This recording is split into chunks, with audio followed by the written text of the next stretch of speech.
Amém. Jesus Cristo é o Senhor. Deus é bom. Eu queria ler com os santos 1 João 5, versículo 4.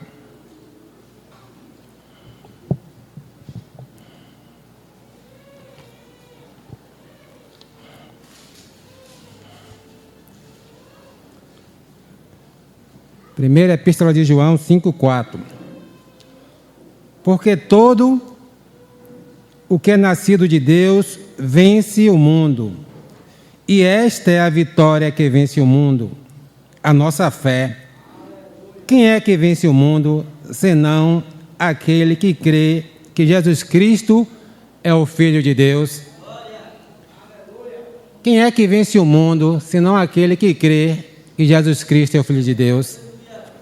Se todos nós aqui somos crentes, então somos capazes de vencer o mundo. Não no braço, mas pela fé. Com os olhos focados no Senhor. Esse comportamento que o crente tem que ter, olhos focados.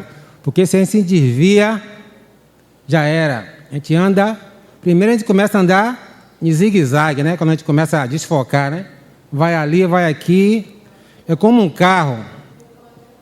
A maioria aqui dirige. Se a gente for dirigindo, por mais que a paisagem for bonita, aquelas montanhas, assim, vai, irmão. No carro, olhando para a montanha. Vai terminar em acidente. Você tem que ir, focado.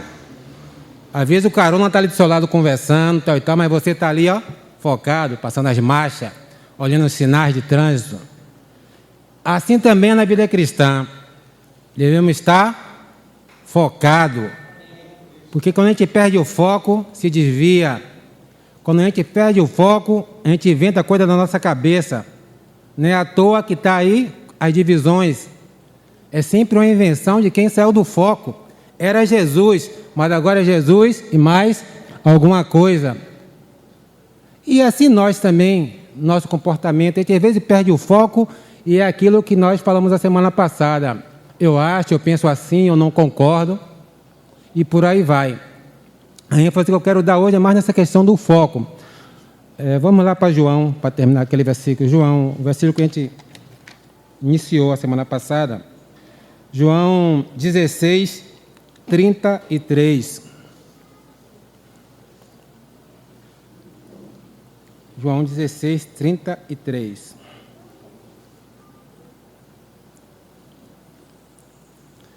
Essas coisas vos tenho dito para que tenhais paz em mim.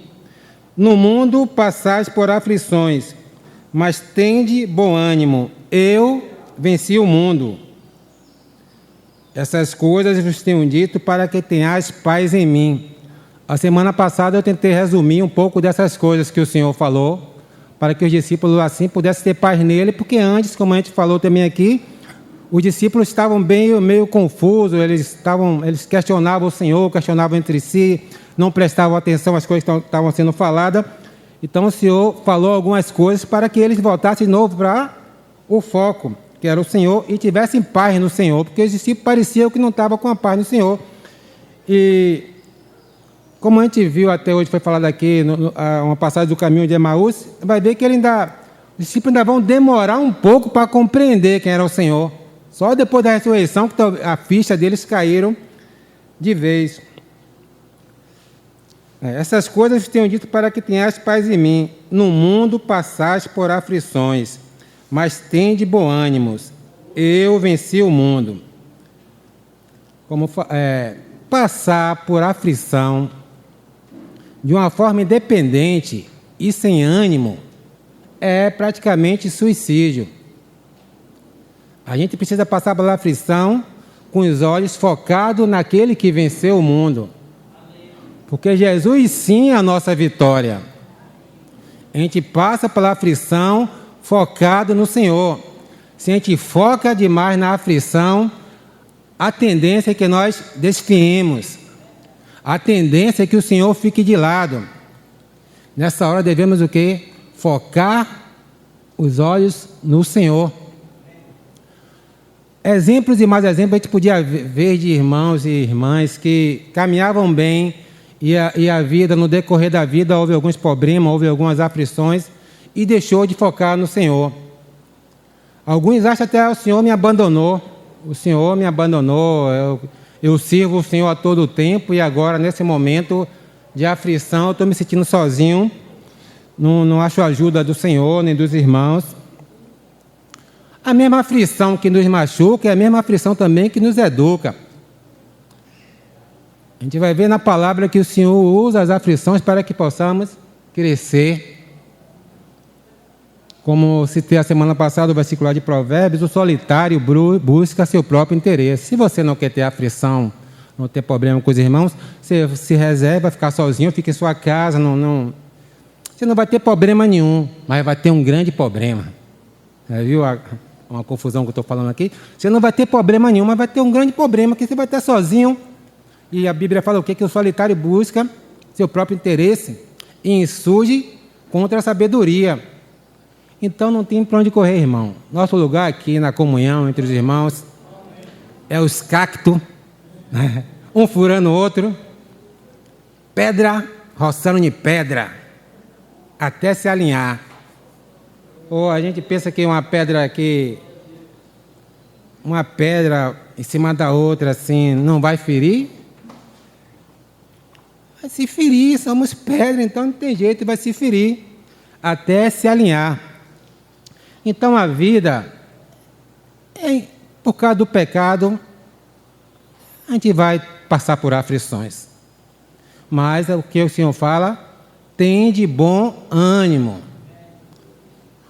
O problema nosso é que a aflição não combina com bom ânimo. Né? Geralmente quando a aflição começa a apertar, a gente começa a esfriar. Mas é nessa hora que a gente tem que focar no Senhor. Porque ele fala aqui, no mundo passar as aflições, mas tem de bom ânimo, eu venci o mundo. Ele não falou assim, quando você passar pela aflição, você vai vencer o mundo. Ele falou, eu venci o mundo. Então nossos olhos têm que estar o quê? Focado no Senhor. Amém. Logo depois que o Senhor falou isso, ele foi até o Getsemane. Eu queria ler com os irmãos Mateus 26, 36.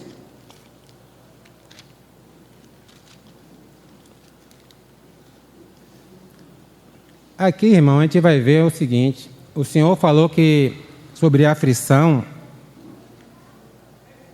E aqui o nosso Senhor Jesus vai passar pela maior aflição que um ser humano passou na terra. Nenhum passou igual a Jesus aquela aflição e nem vai passar. Mateus, versículo 26, 36. Em seguida, foi Jesus com eles a um lugar chamado Getsemane e disse, assentai-vos aqui, enquanto eu vou ali orar. E levando consigo Pedro e aos 2 filhos de Zebedeu, começou a entristecer-se e angustiar-se. Então lhe disse, a minha alma está profundamente triste até a morte. Ficai aqui e vigiai comigo.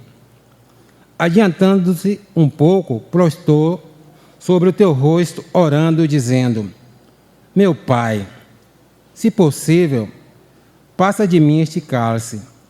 Todavia não seja como eu quero, mas como tu queres. E voltando para os discípulos, achou dormindo e disse a Pedro, nenhuma hora pudeste vigiar comigo? Vigiai e orai para que não entre em tentação. O espírito, na verdade, está pronto, mas a carne é fraca.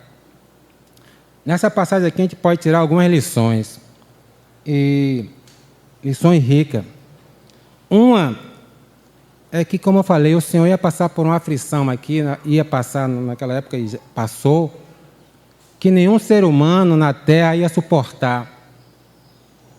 A aflição de saber que todo o pecado do mundo, de todas as eras, estaria sobre ele.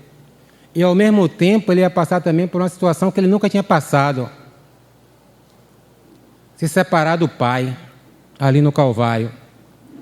Aquele que sempre foi unido ao Pai, ia passar por uma experiência estranha para ele, se separar da comunhão de Deus. Esse lado já era ruim demais para o Senhor. E o outro lado também de saber que todos os pecados, todas as punições do mundo, que já tinham ocorrido, que estavam ocorrendo e que iriam ocorrer, estariam sobre ele, deixou aquele homem tremendamente quebrado. Ele fala assim: a minha alma está profundamente triste até a morte. Ficai aqui e vigiai comigo. O Senhor nos dá uma lição de humildade tremenda. Ele era o Senhor da glória, o Senhor do universo. Mas naquele momento ele se desfez, ele não fez com usurpação de ser igual a Deus. Ele chamou 3 pessoas para estar com ele ali. Parece assim que é coisa de, poxa, Jesus para que precisava de Pedro, de Tiago e de João? Justamente aqueles que, se a gente for olhar, foram os que mais aprontaram no caminho ali com o Senhor. Mas o Senhor chama eles. Era importante ali a presença dos irmãos ali para Jesus. E nós, às vezes, agimos diferente, né? A gente é meio independente. Eu falo até por mim mesmo. O problema é meu, deixa que eu vou lá, deixa eu resolvo sozinho. Mas naquela hora o Senhor queria se sentir acolhido pelos discípulos. Eu acho que é uma lição para cada um de nós aqui. Né? Não temos como agir de forma independente. Somos corpo. Não tem. E Jesus dá essa lição para nós ali. A outra lição que nós tiramos aqui é a seguinte, que o Senhor, a oração dele fala assim, né? Meu Pai, se possível, passe este cálice de mim. Todavia, não seja como eu quero, mas como tu queres. O Senhor perguntou ao Pai, né? Não deve ser como eu quero, Senhor. Se possível, passe esse cálice de mim. Mas não seja como eu quero, mas como tu queres. E a gente, às vezes, é impositivo nas nossas orações, né? Hoje em dia tem o quê? Eu determino que esse carro aqui dessa loja vai ser meu. E a gente prega isso mesmo. Não era melhor a gente chegar em casa e se ajoelhar: Senhor, eu quero tanto aquele carro. Ou podia ser também outra coisa, né? Eu quero, irmão, Senhor, estou orando pelaquela irmãzinha ou pelo aquele irmãozinho ali. Eu determino que ela vai casar comigo, Senhor. Que ele vai casar comigo, em nome de Jesus. Não era melhor ajoelhar e dizer assim: Senhor, eu estou gostando daquele irmão. Se for da tua vontade, separa ele para mim, Senhor. Não é melhor nós sermos humildes nas nossas orações, irmão? E deixar de pegar essa moda que criou no meio de cristão do determinismo. Eu determino aqui que um dia o Renato vai ser o presidente da República, em nome de Jesus. Não, Senhor. Se um dia, se o Senhor falar no meu espírito, eu vou orar e dizer assim: Senhor, separa aquele homem de Deus, aquele presbítero abençoado, né? Então o Senhor nos ensina essa lição de humildade, que não tem que determinar nada. Nós não somos nada para determinar diante do Senhor. Temos que pedir, e se o Senhor quiser, Ele vai nos dar. A gente tem que aprender, os irmãos uma vez pregou o seguinte: a gente só está acostumado ao sim, sim, sim. Mas muitas vezes na nossa oração Deus vai dizer não. A gente tem que se acostumar com não, desde criança. A gente tem que dizer não, não faça, não faça, não faça. O não é acostumar. Eu contei a história no outro dia, eu falei sobre uma criança pequena. Quando Tobias, está vendo aí, ele já foi pequeno. Um dia, ele foi pequeno. E a gente, tanto eu como a Osana, a tomada, a gente não chegou a botar aquele negócio não, que a gente falava: não pegue. Ele, bebezinho, engateando: não pegue. Falava sério. Eu achei engraçado que ele ia engateando assim, ele parava assim, dava aquela paradinha para a tomada e prosseguia. Porque ele aprendeu que o não é não. Pelo menos naquilo ali, né? Em outras coisas ele tem que aprender ainda o não, né? Mas naquela época o não foi não. Então a gente tem que acostumar, às vezes, com o não, irmão. Que o não nos salva de tantas coisas. Entendeu? Quando nossos pais já não se misturam com tal pessoa. Quando nós fomos libertos de situações porque o seu pai disse não vá. Não vá para aquele show. Não ande com aquela pessoa. Não faça isso, não faça aquilo. Eu acho que todo mundo que obedeceu está bem. E os que não obedeceu, tem alguma situaçãozinha ali. Eu falo do pai correto, o pai prudente. Não estou falando de um pai ou uma mãe prudente. Da maneira correta, todos os não que nossos pais nos deram foi útil a nós. Preencheu a nossa formação para os dias de hoje. Então, é uma lição rica que a gente tira dessa passagem aqui. Versículo 40, fala assim: e voltando para os discípulos, achou dormindo, e disse a Pedro: nem uma hora pudeste vigiar comigo, vigiai e orai para que não entre em tentação.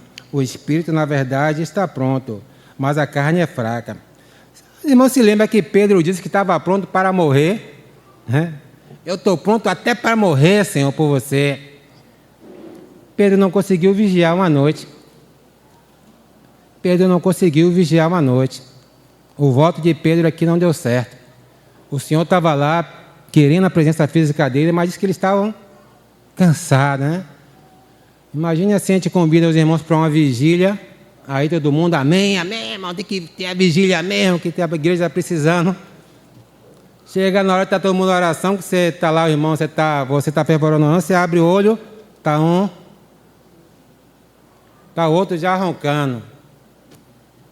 A vigília não vai ser bênção nunca, né? A gente tem que ir com a vigília, com aquele coração, sabendo, o espírito está pronto. Se a carne é fraca, o que eu vou fazer? Eu vou tentar dormir de tarde, eu vou, sei lá, tem irmãos que tomam um café, alguma coisa, vou estar vigiando, um vai estar vigiando, cutucando o outro. Então, a lição que eu tiro também aqui é essa, que em alguma situação nós temos que estar vigilante.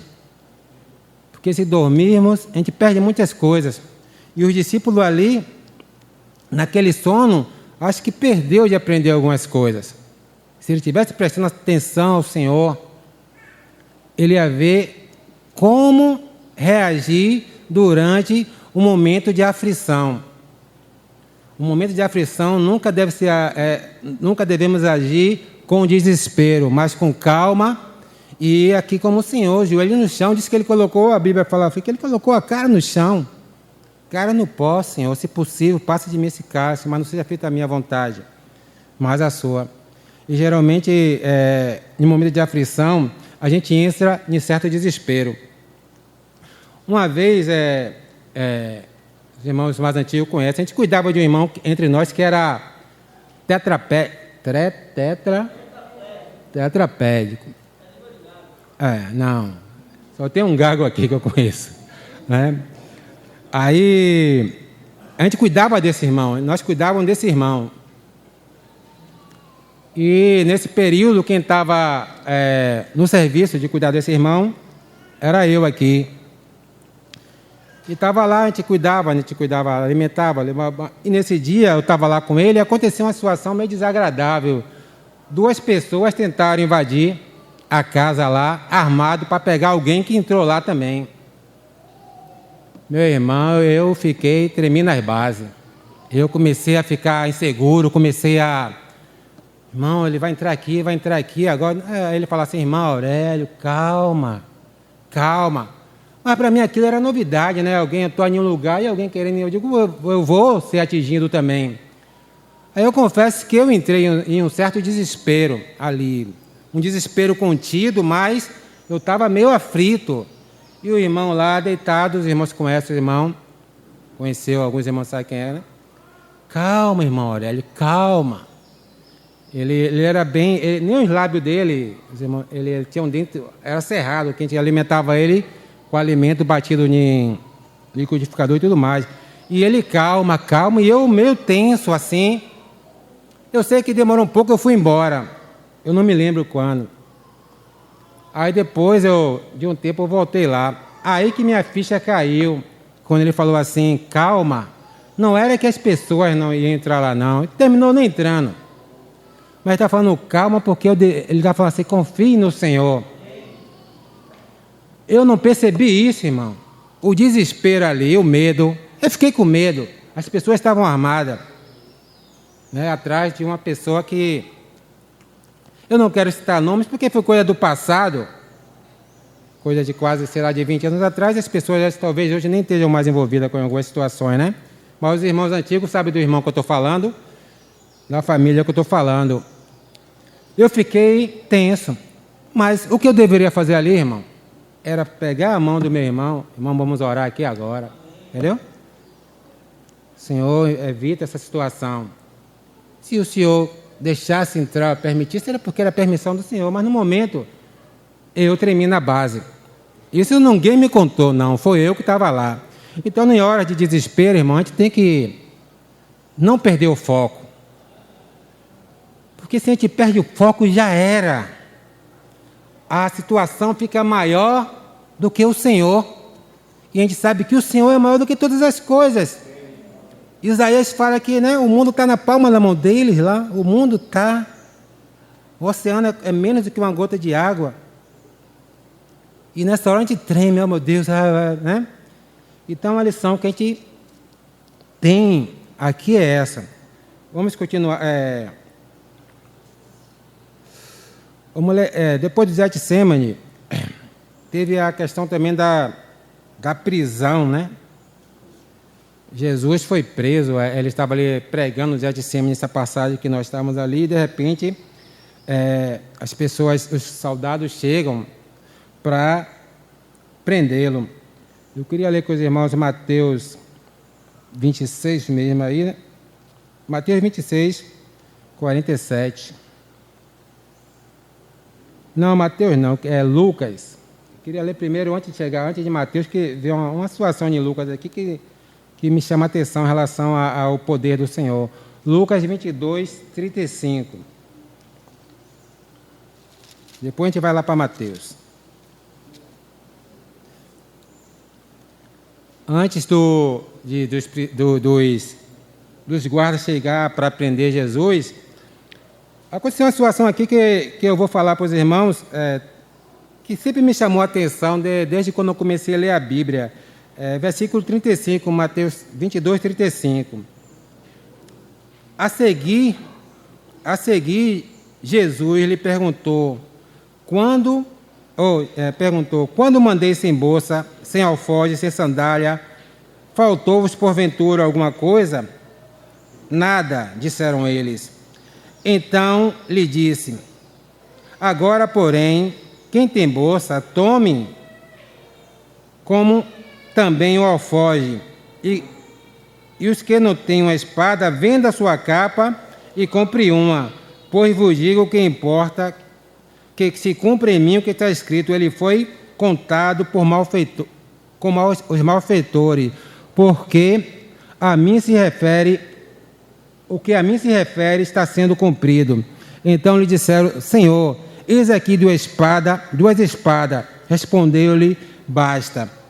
Eu queria ler essa passagem aqui, essa passagem sempre me chamou a atenção. Os discípulos podiam ter seus problemas, mas nenhum deles era malfeitor.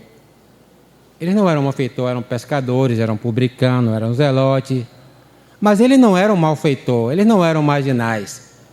Mas eu acho essa passagem aqui interessante porque o Senhor, assim como Ele é criador do céu e da terra, Ele faz todas as coisas. Ele formatou ali a profecia. Os discípulos não tinham espada, irmão. Eu creio que as espadas não eram nem lícitas assim, tá? Tanto que Ele manda comprar e só aparece duas. Só consegue comprar duas. Mas Ele fala assim, ó, venda tudo e vai e compra a espada para que se cumpra. Para lá, na hora dos laudos lá de Jesus. Não, ele foi pego entre os malfeitores. Inclusive tem aqui espada, estava com espada e tudo. Eu não sei se os irmãos estão conseguindo entender o que eu quero falar, mas sempre que eu li, eu disse, poxa, que Senhor maravilhoso, Ele costurou ali, Ele fez a profecia. Porque se fosse outro, escondia até isso aqui, vocês não, Jesus sabendo, Jesus era um farsante, Ele sabendo disso, Ele mandou os discípulo comprar espada para ser igual à profecia, mas não, ele expõe esse fato para mostrar que ele é o Senhor. Ele escreve a história, irmão. Um fio de cabelo nosso não cai se o Senhor não quiser. Não é o acaso, não. Né? Tem uma música do século que fala aí, né? Que o acaso, né? O acaso vai me proteger enquanto eu andar distraído. Ele está enganado, irmão. Não existe o acaso. O acaso não existe. Deus está no controle de tudo. E tem uma música também que eu ouço muito, é uma banda cristã lá nos anos 80, que o irmão brinca com ele e fala assim, ó, para mim, o acaso é um apelido que Deus usa quando ele não quer assinar. Elias não brinca lá? Então o irmão fala isso, né? Eu acho que o acaso é um apelido que Deus usa. Ele não quer assinar o nome, então bota, é o acaso, né? Que as pessoas têm, mas é o acaso. Então não existe negócio de acaso, não, irmão. Deus está no controle. Então aqui mostra que ele costura, ele fez. Aí vai lá, compra a espada para se cumprir. Para na hora de dizer assim que você foi preso por malfeitor, ele fala basta. Né? Basta só 2 bastas. Vai se cumprir aí, não precisa estar os 12, não. Versículo, vamos agora para Mateus. Mateus 26, 47. Ele pega, logo depois da espada acontece essa questão aqui em Mateus 26, 47. Falava ele ainda, e eis que chegou Judas, um dos 12, e com ele grande turbas, com espadas e porretes, vinda da parte dos principais sacerdotes e dos anciões. Diz que aqui a galera que veio pegar Jesus estava com espadas e porretes. Foi uma turma grande, né? 2 espadas não é dar conta. E os discípulos também não eram soldados, não eram gladiadores, eram pescadores, né? não tinha essa tática de guerra. Versículo 48. Ora, o traidor tinha dado esse sinal. Aquele a quem eu beijar, esse o prendei-o. E logo aproximou-se de Jesus e disse, salve o mestre, e o beijou. Jesus, porém, lhe disse, amigo, para quem vieste? Nisto, aproximando deles, deitaram a mão em Jesus e o prenderam. E eis que um dos que estavam com Jesus, estendendo a mão, sacou a espada, golpeando o servo do sumo sacerdote, cortou-lhe a orelha. Então Jesus lhe disse, embainha a tua espada, pois que lança a mão de espada, a espada perecerão. Acaso pensas que eu não posso rogar a meu Pai, e ele me mandaria, neste momento, mais de 12 legiões de anjos? Como, pois, se cumpririam as Escrituras, segundo as quais deve suceder? Naquele momento disse Jesus à multidão, saíste com espadas e porrete para me prender, como um salteador? Todos os dias no templo eu me assentava convosco, ensinando, e não me prendeste. Tudo isso, porém, aconteceu para que se cumprisse as Escrituras dos profetas. Então os discípulos todos fugiram. Mais uma vez o Senhor mostra que Ele é o Senhor de todas as coisas. A Bíblia diz que um dos que estavam cortou a orelha de um daqueles servos ali, do sumo sacerdote. Os irmãos, não vou contar para ninguém não, mas foi Pedro que foi Pedro que cortou. 2 coisas aqui. Eu não acho que Pedro mirou a orelha. Ninguém mira a orelha. Né? Acho que ou ele errou, ou a pessoa saiu. Ele mirou, com certeza ele foi na violência. Na direção era outra. Né? Não era a orelha que era para cair no chão, não, mas era para cair o pescoço inteiro. Agora, por que Pedro fez isso? Porque Pedro já tinha falado antes, que ele estava entendendo as coisas ainda erradas, mas ele tinha falado antes, que estava pronto para morrer para o Senhor. E ele, quando o Senhor ele viu aquele Senhor pedir para pegar as espadas, Pedro aí, acho que Pedro gostou, né? Mas o Senhor fala claramente, Pedro, embainha a sua espada, rapaz. Embainha. Aquele que feria a espada, vão ser feridos também a espada. Se eu quisesse, né? Versículo 52, Então Jesus disse: embainhe a sua espada, pois todos que lançam a mão de espada, espadas perecerão. Acaso pensas que não posso rogar a meu Pai, e ele me mandaria neste momento mais de 12 legiões de anjos? Aí ele fala: como, pois, se cumpriria as Escrituras, segundo as quais assim deve se ceder? Pedro, né? Se a minha questão fosse essa de a briga mano a mano, eu não ia pedir a vocês, ia mandar o Pai, 12 legiões de anjos. 12 legiões de anjos, eu não sei, algum irmão sabe, é muito anjo, né? Como é? Aí, mais de 5 mil, né? Aí, se o senhor quisesse, mandaria, irmão. Só uma legião, como o irmão falou, só 5 mil para aquele povinho ali. E anjo é anjo, gente é gente. Anjo, uns até voam, né? Não é todos os anjos que têm asa, né? Mas anjos. Então o senhor fala para Pedro, mas Pedro não estava entendendo ainda. Pedro ainda achava que a guerra ainda era aquela guerra ali, de espada. Tudo isso por quê? Porque antes, se ele prestasse atenção, se ele prestasse em tudo que o senhor está falando naquele período lá, se ele não contestasse, ele ia ver o quê? Que as profecias estavam se cumprindo. E até ali os discípulos não estavam entendendo direito, não conseguiam entender, não estava sendo tão claro assim para eles. Logo depois disso, acontece o quê? Que no versículo 56, cumpre a profecia lá que a gente leu na outra passagem, né? Que ele feriria o pastor e as ovelhas estariam dispersas. Diz que todos foram para a sua casa. Os irmãos falaram o quê? Que não ia abandonar o Senhor. Mas por que abandonou agora? Eles não se conheciam.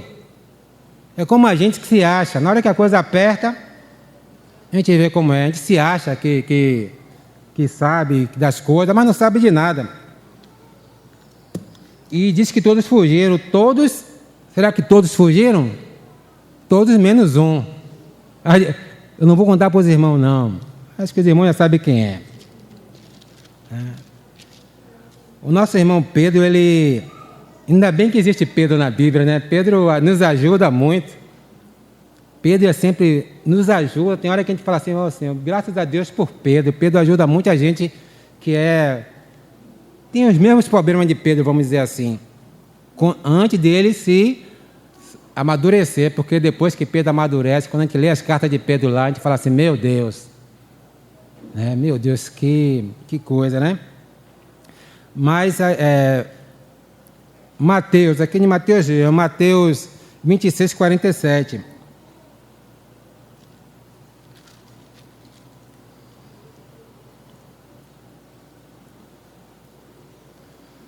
Aleluia, amém?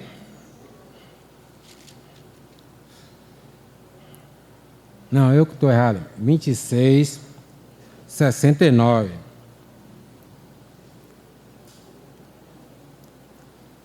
Jesus é preso e ele vai embora.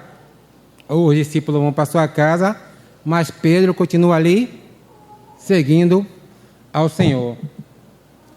Ora, estava Pedro sentado fora do pátio. Aproximou-se uma criada e lhe disse: também tu estava com Jesus, o Galileu. Ele, porém, o negou diante de todos, dizendo: não sei o que tu dizes. E saindo para o alpendre, foi ele visto por outra criada, a qual disse que aos que ali estavam: este também estava com o Nazareno. Ele o negou outra vez, com juramento: não conheço tal homem. Logo depois aproximou-se o que ali estavam e disseram a Pedro: verdadeiramente és também um deles, porque o modo de falar te denuncia. Então começou ele a praguejar e a jurar: não conheço esse homem. E imediatamente o galo cantou. Então Pedro se lembrou da palavra que Jesus lhe dissera: antes que o galo cante 3 vezes, tu me negarás. Antes que o galo cante, tu me negarás 3 vezes. E saindo dali, chorou amargamente. Irmãos, repararam? Pedro falou o quê? Que ele não ia negar o Senhor. Ainda que todos te neguem, eu não te nego. Mas olha aqui a questão da aflição. Todos se separaram, mas Pedro continuou seguindo. A impressão é que digo, não, eu vou cumprir. Todos negaram, mas eu não vou negar. Mas só que nesse momento as coisas começam a apertar para Pedro. Aí Pedro começa, vamos dizer assim, a ficha começa a cair. Rapaz, tudo que Jesus falava dele está acontecendo, ele está sendo preso, ele vai ser julgado. Acho que Pedro começou a pensar, poxa, eu não percebi isso, aquele período que eu estava com o Senhor. E ao mesmo tempo estava tendo uma questão com Pedro também, porque as pessoas estavam dizendo, não, você estava com ele. E Pedro negando. Olha aqui, diz que Pedro praguejou, jurou, não conheço esse homem. Veja só, aquele que diria que disse antes que morreria pelo Senhor. Agora Pedro não está só conhecendo ao Senhor, mas também está começando agora o quê? A se conhecer. Ele não achava nada disso, mas agora ele está se vendo, meu Deus. Ao ponto de que, lá nessa mesma passagem, lá em Marcos, fala disso, que ele caiu em si. E diz que na hora que ele caiu em si, no livro de Lucas, diz que Jesus focou os olhos nele. Nessa hora, Jesus focou os olhos nele, irmão. Mas ele que deveria estar sempre focado no Senhor. Se ele tivesse focado no Senhor aquele período, ali tempo todo, ele de fato morreria. Não, se o Senhor está morrendo, eu também vou morrer. Mas naquele momento ele tremeu, e não foi a primeira vez que Pedro passou por isso. Lembra da questão de andar sobre o mar? Ele viu o Senhor andando, e sempre Pedro é legal porque sempre ele quer fazer as coisas, né? Ele se expõe, creio que ele foi o que mais aprendeu. Então o Senhor manda ele andar, ele pega e vai, né? Andar sobre as águas, né? Deve ser o sonho dos surfistas daqui, né, Rogério, essa turma aí, né? Andar sobre as águas. Mas só que ele olha para um lado, onda, olha para o outro, onda. E aí, meu Pedro, aí começa a afundar. A mesma coisa aqui, Pedro estava indo, entrou, deixou ele entrar, mas quando veio você estava com ele, aí ele começou o quê? A afundar. Pedro começa a afundar. Só que dessa vez Jesus não bota logo a mão para tirar, não. Jesus, agora era a hora de Pedro parar e dar um tempo para pensar. E o que a Bíblia fala, para encurtar o tempo? Que Pedro foi para lá, se afastou um pouco, mas logo depois da ressurreição o Senhor manda chamar ele, né? Chama também Pedro. Acho que foi o período suficiente para Pedro pensar nas coisas. Mais adiante no livro de João, quando o Senhor pergunta a Pedro, tu me amas? Ele, Senhor, eu te amo. Tu me amas, eu te amo. No final, Senhor, tu sabe de todas as coisas. Pedro agora não diz assim, Senhor, eu te amo mais do que os outros. Já parou a humildade dele? Pedro agora diz assim, Senhor, tu sabe todas as coisas. Foi um processo, irmão.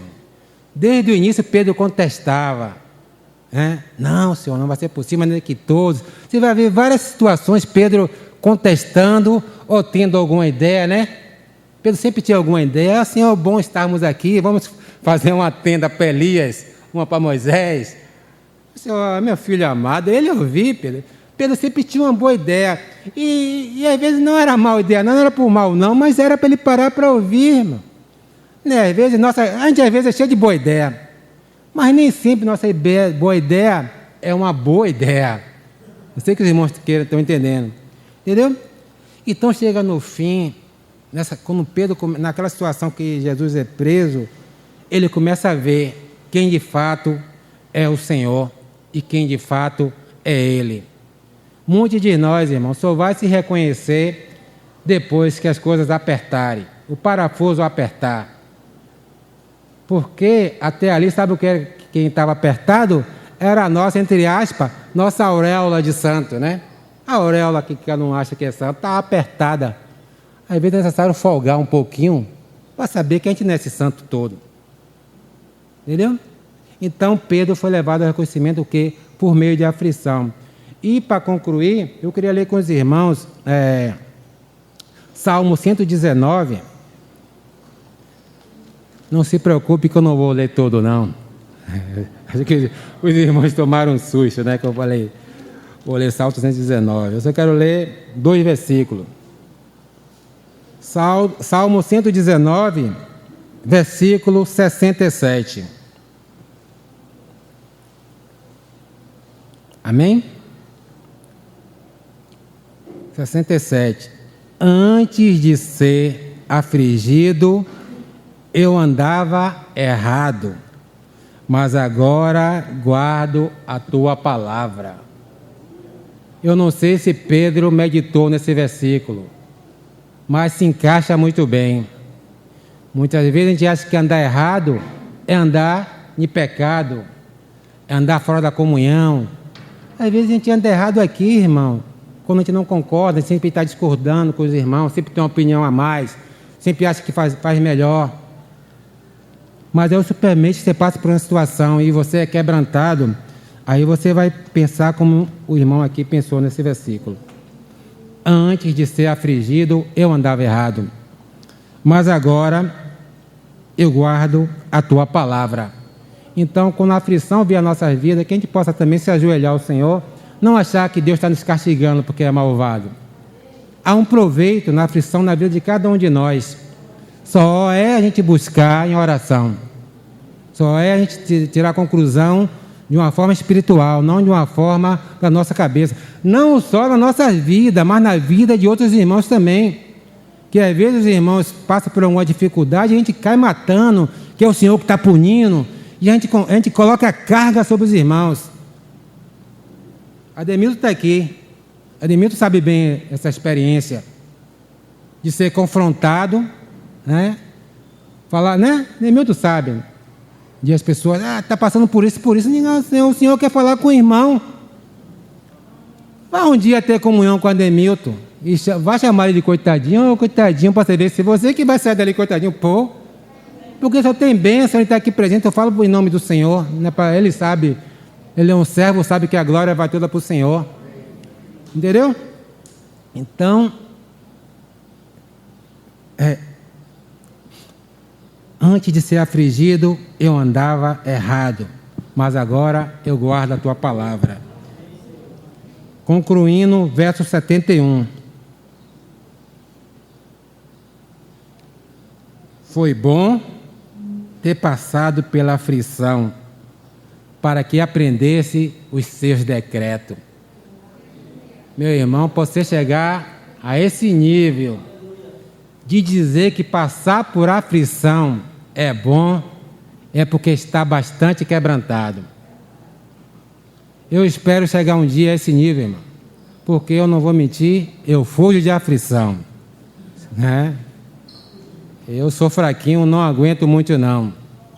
Mas eu acho que, para concluir esse versículo, se um dia cada um de nós chegar a esse nível, de mesmo que a aflição seja aquela coisa dolorosa, e nós chegarmos a esse nível de dizer assim, foi bom ter passado pela aflição. Geralmente a gente faz o contrário, a gente não quer nem tocar no assunto, né? Não toco, não, irmão, não quero nem me lembrar disso. Mas nosso espírito deve ser isso aqui, né? De deixar ser quebrantado, de deixar o Senhor trabalhar, de estar sempre focado no Senhor. A ideia é essa, focar no Senhor, porque a caminhada nossa ainda é longa, né? A gente está aqui, pode ser que a gente... Semana passada eu não esteja nem mais aqui, né? Os irmãos estejam até só se lembrando de mim. Mas pode ser que eu ainda dure aí uns 60 anos, meio velhinho. Então a jornada é longa, daqui para lá vai ser muitas aflições. Que aqui ainda não é o céu. Aqui na terra não é o céu. Tem um monte de cidadãos celestiais aqui, mas aqui não é o céu. Então era esse sentimento que eu queria passar para os irmãos nesses 2 dias. Me perdoe porque eu não sou eloquente, não tenho sou um vaso fraco, né?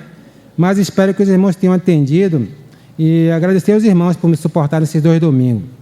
Amém. Senhor Jesus, nós te agradecemos por estarmos aqui, Senhor. Estar aqui, de fato, é uma bênção da tua parte para cada um de nós. Nós não merecemos, Senhor, mas o Senhor nos ama, o Senhor é bom. Nos ensina, Senhor, a passarmos pelas aflições, focado no Senhor, não desviando nosso olhar nem para a direita nem para a esquerda, até o grande dia que possamos dizer: foi bom ter passado por tudo isso, porque assim eu aprendi mais do Senhor. Louvado seja o seu nome. Aleluia.